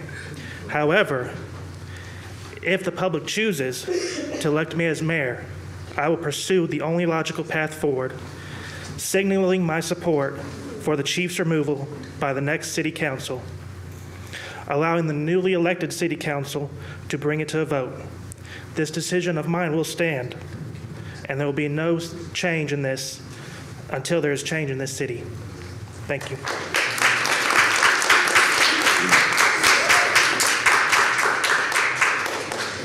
One thing I do want to add, and Justin brought this up, is regarding a plan. And I said this earlier to Chief Pinion. Plans are good, but we need action. And I expect that while he is our chief, like I said earlier, I will do what I can to support him and the department and what they need. But we got to stop talking about these plans. We got to put them in motion. I think there's some good things in there. There's definitely some good recommendations in this review, and we need to see how those line up with our department, as well as the chief's plan, where they may correlate and how we can implement those. I just wanted to add that. All right, Craig Johnson.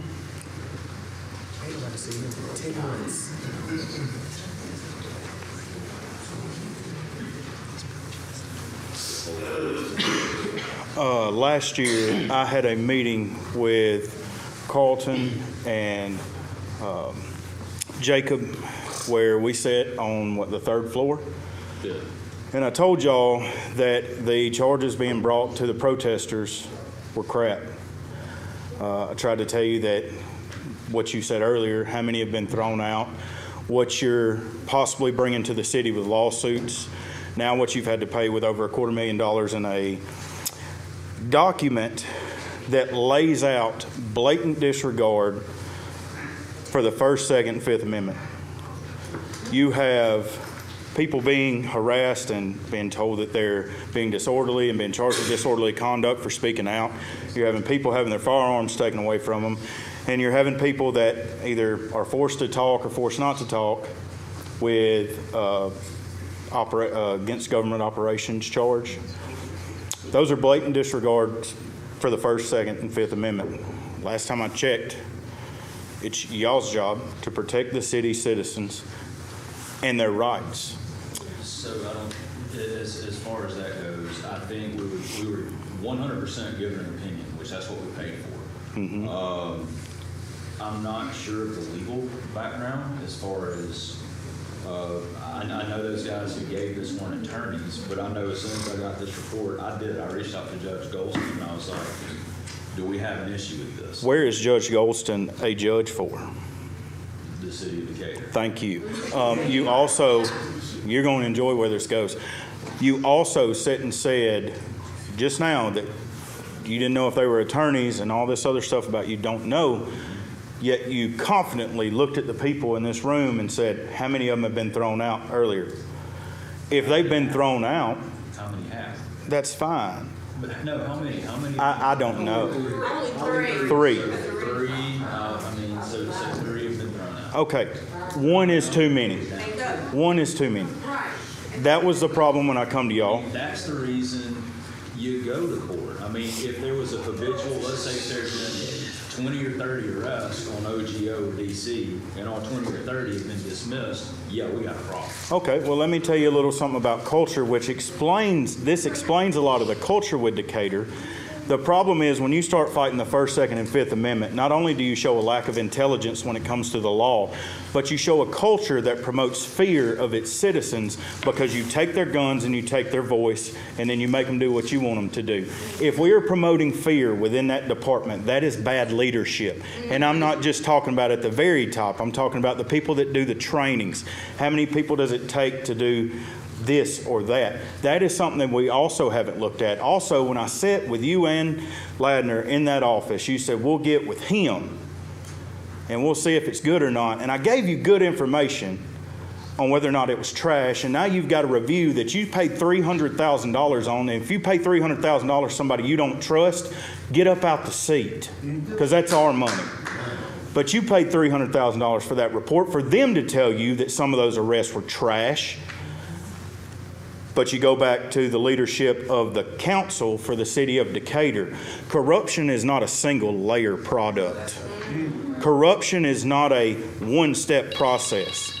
The problem with this whole ordeal is we have come to you as citizens and we have said there are problems, and you have went to him, and then you say, well, there's stuff that held up and stuff that didn't, and then they tell you in that document that you paid $300,000 worth of our money for. Did you think they wouldn't find one problem in this? We hung a complaint box out. I knew they would find problems, but the biggest problem is it's a lack of leadership with the problems that they found.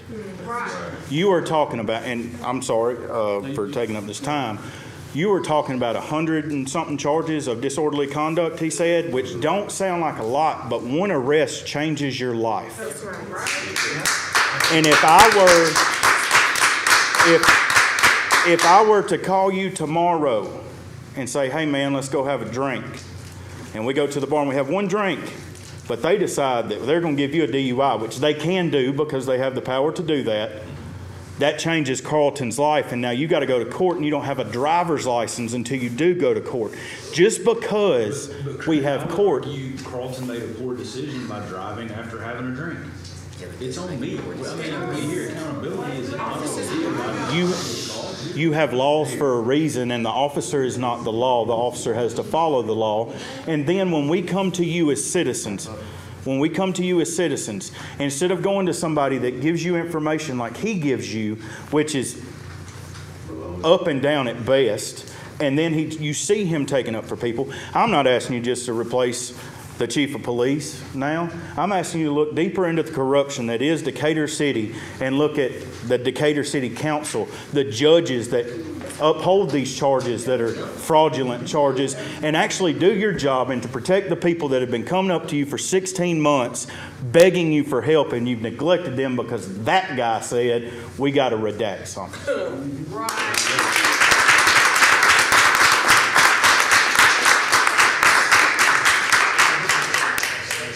Sarah Micheletti.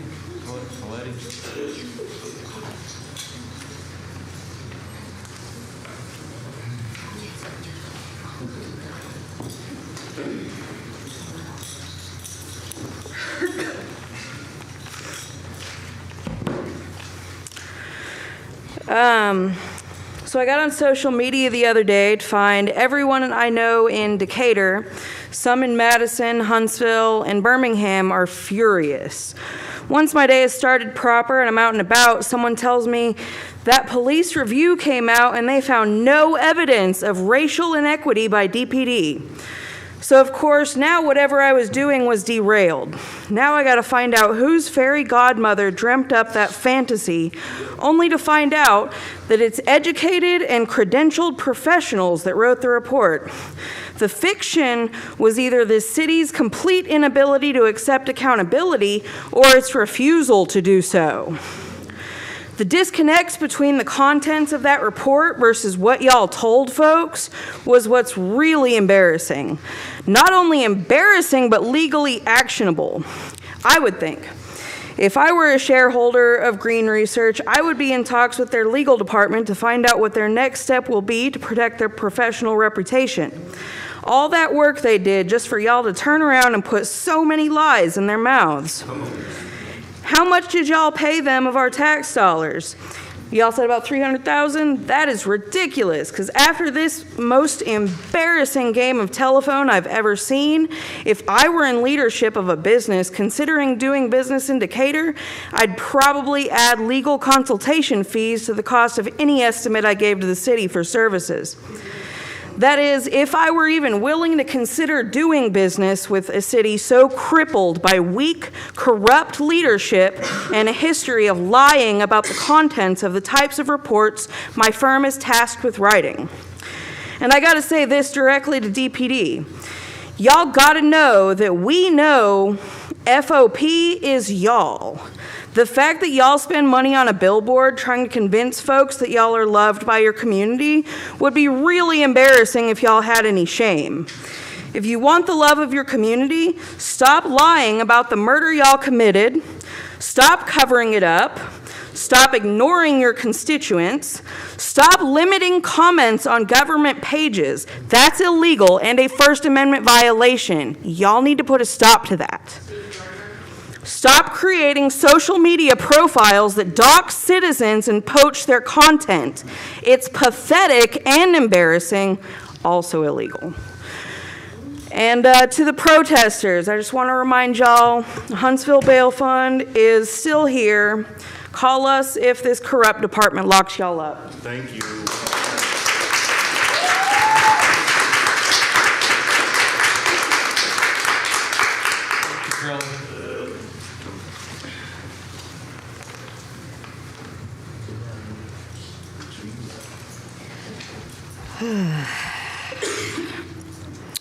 Okay, so I just want to speak to Todd and Carlton today. So Todd said that we are human and we all make mistakes. That's just another excuse. Mistakes have been made that cause 2 people to lose their lives. That's unacceptable. And Todd said his department will continue to make mistakes. Really? Todd did not address nor speak about the real issues during his press conference, like personnel was advised to circle the wagon. Carlton, would you explain circle the wagon? What does that mean? I have no idea what they meant by that. That's your boy, you don't know? Huh? I said Todd is your boy, you don't know? I didn't go interview and I didn't issue that statement, so I know. Okay, all right. I mean, half the report was redacted, and what we read was bad, so I can only imagine what's in the unredacted version.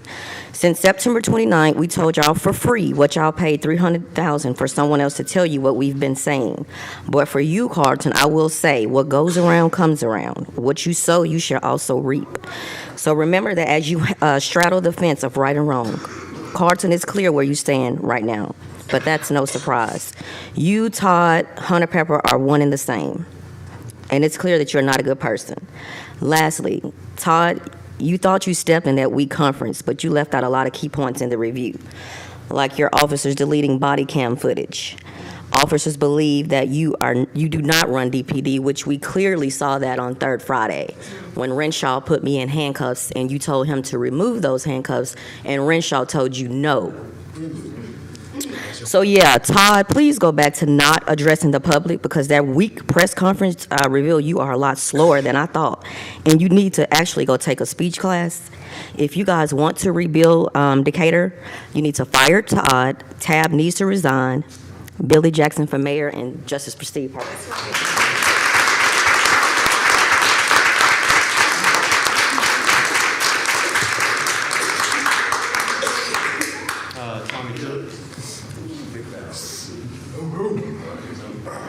How's it going, guys? I wasn't going to speak, but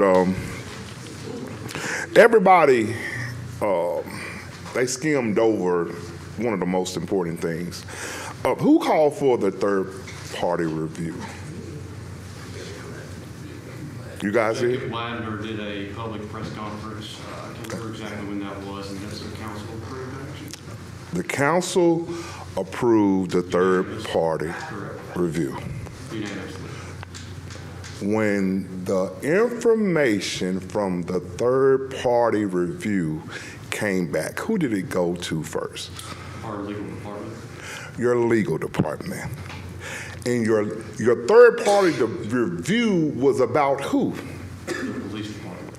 how is it that your third-party review went to the legal department and he shared what you guys unanimously voted on with the very department that you guys was investigating? That was skimmed over. I can guarantee you that him and our chief got together and removed some of those things because of the perception. He didn't protect the city, but of the perception of it, of what that third-party review would bring about. Tommy, I want And to say that because the way we received. You don't know. You don't know. Say you don't know. No, I know. Say you don't know. The way we received this in executive session with Green and Associates. Mm-hmm. As far as I Mm-hmm. know, the copy was sent to Green and Associates to approve the redactions. And they did. We had no way. I don't think. did you approve the redactions? Did you approve the redaction? Did you approve the redactions? No, but Tory didn't. Exactly. So my question is this? wait a minute. We need to Yes. back up 1 second. Are you saying that Green Research approved the redactions? I am saying that. That is not. what. Exactly. That's what I wanted to make sure. No, I'm Yes. not. I am, Yes. Oh, just a minute here, and I'm not lying. Green did the redactions and sent them back to me, okay, after he and I talked, okay? I didn't do any, he did that. The question was, did Green approve the of the redactions that were taken out? Of the things that were taken out, Green approved of those things? Yes, sir. Okay, that's not the understanding I have. Exactly. It's no way that you guys unanimously approve a third-party review and you don't approve the redactions that happens to the review. Somewhere down the line, that's corruption on his part. Listen. Who do he report to? The mayor. Just the mayor? Well, if there were to be an action against his position, it would be the council. He is a legal director. Herman, maybe you answer that better. I have done my very best for over 40 years. No.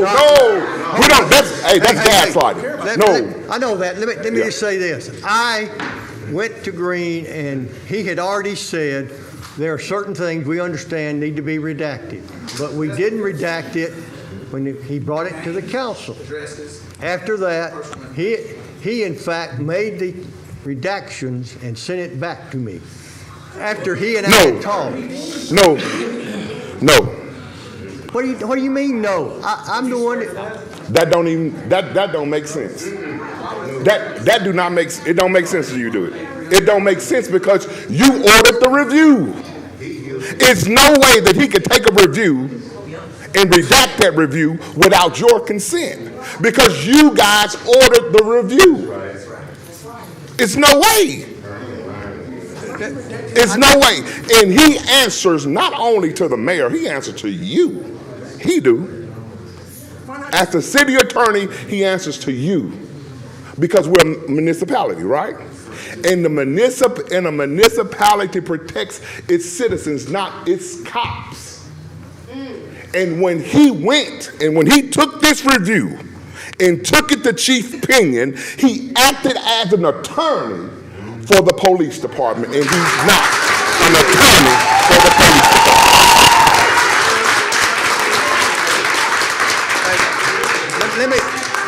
I got a one sentence. Y'all listen very, very carefully. I can say without hesitation, Chief Pinion made no requirement of any redaction. I did not listen to him. That was not his purpose. That is my purpose and Green Technologies' purpose. He had absolutely no input into the redaction. This is consistent with what the council president announced, that what was going to be redacted. We've gone over it. It involved potential litigation, civil personnel. Okay? And that's what we did. And I did all that with the assistance, which I made in my statement last week, with the assistance of Green Research and Technology. Okay? And that's where the conflict of interest is. Mr. Kennedy. Because we can't trust that. Right. Because you showed him the review when he shouldn't have saw it. Right. So you can assure us all you want. You shouldn't have saw it in the first place. All right, now yeah. So we've went through all this with Green. We see that the city attorney is only working for the police here. He's not working for us. And after he shows Todd Pinion the report, they discuss it and see what should be redacted in my mind. And that's an assumption. I said in my mind. That's what I said. That's what I said. And I think he is corrupt. He's been here too long anyway, I believe. You know what I'm saying? And Chief Pinion, okay, he has gotten 2 people killed under his watch in 1 month. Okay, they ran this young 16-year-old guy into a tree through 2 or 3 counties, okay? Wasn't anything done about that. And Steve is at home in his bed. If he had a reprimand those officers then, I don't think Steve would be here with us today, okay? And we have been through this, and the report shows he is not for the citizens. He is not. And I'm like Fannie Lou Hamer. I quote Fannie Lou Hamer. I'm sick and tired of being sick and tired. And she also said, I can pray until I faint, but if I don't get up and do something about it, God is not going to put it in my lap.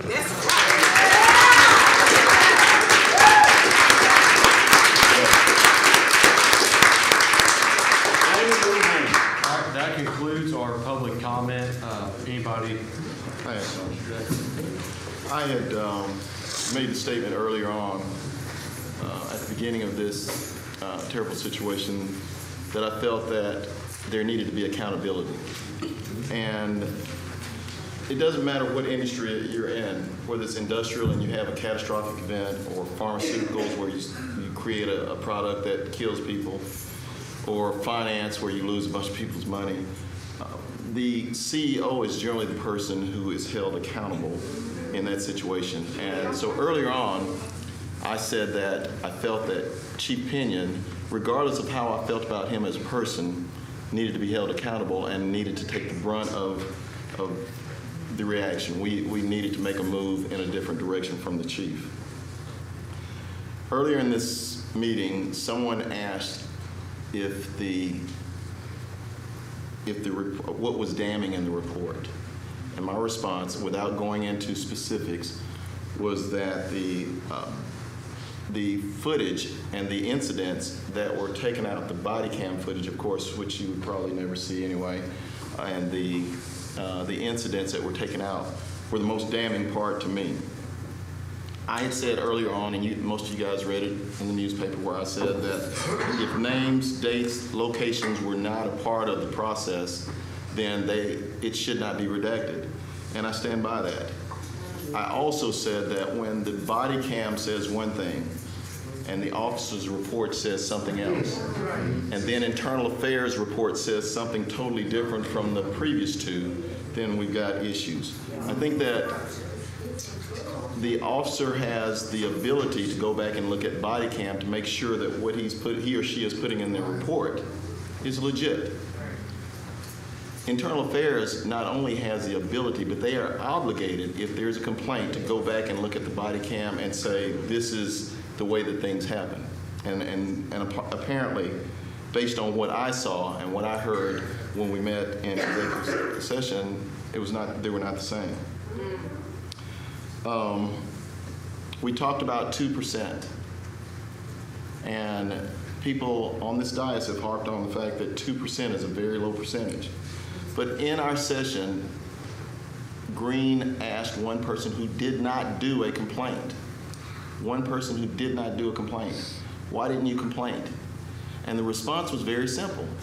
This is Decatur, Alabama. Now, I'm not saying it's true or false, but this is a perception of the person who gave the report. This is Decatur, Alabama. And if I go to Internal Affairs and I report this, then I will be retaliated against. And so when we look at the video, where it came from, the locations that the majority of those videos came from, that could be the overriding opinion of the people in that particular community. So when we say that it's only 2%, if that's the overriding opinion, it could be 10 times that. It could be 20 times that. It could be 100 times that. So for us to say because only 2% was reported, we don't have a problem, I think that is absolutely, I'll just say it's ridiculous. And here's my biggest problem with the whole thing. And this is where we're going to get dicey. But here's the thing. On last Wednesday, I had a sit down with Chief Pinion to go over the report and to say what he wanted to rebut in the report. I chose not to meet with Chief Pinion because I felt that it was irresponsible for me to meet with him when he at least had access. I'm not saying he had the report, but he had access to the report enough so that he could come in and say, rebut the things that he wanted to rebut in and say, this is not what I believe is the case in our department. So I had concerns with that, and I shared those concerns before, so I did not meet. When we say that we are going to develop trust in our community with our police department, you can't start with a press conference and say, I just received this report this morning, a few hours ago, when I was supposed to meet with you the day before that and discuss that report. The two don't go together. So when we establish trust in a community, and that's not just the people in this room, that's the people throughout our entire city. When you attempt to address a trust issue, it has to start with honesty. And I don't think that whatever we got tonight was honesty. I don't think that the press conference was honesty. So it concerns me that this council continues to move in a direction with a chief that we can't count on to give us a basic decency of being honest. So that's my statement.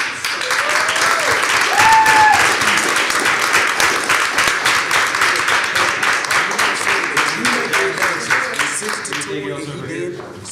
All right, we're adjourned. Thank you.